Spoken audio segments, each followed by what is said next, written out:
Meanwhile, the federal government has confirmed a 10th case of Ebola infection in Lagos State. The Minister of Health, Professor Onyebuchi Chukwu, told the news conference today that all are people who had primary contact with Patrick Sawyer. The latest case is also a nurse. Professor Chukwu explained that when the nurse took ill, she was brought into isolation and tested over the weekend. According to the minister, the nurse had been at home with her husband, who is also now under surveillance.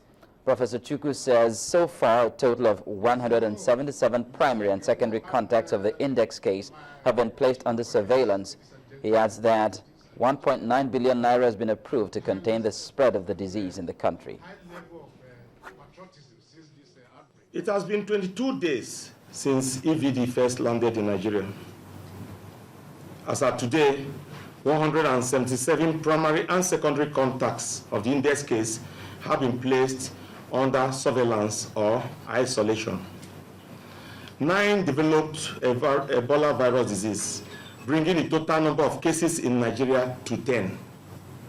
Of these 10, 2 have died, that is, the Liberian American and the Nigerian nurse, while 8 are alive and currently on treatment. The 10th case actually was one of the nurses who also had a primary contact with our index case. So it was one of the nurses who had primary contact, and when he got ill, we then brought her into isolation, and we just tested her over the weekend, and she tested positive. So that's what made it 10 since the last conference on Friday. So between Friday and today, we'll have 1 additional case. So that brings it to 10. And of course, the 10 includes the index case.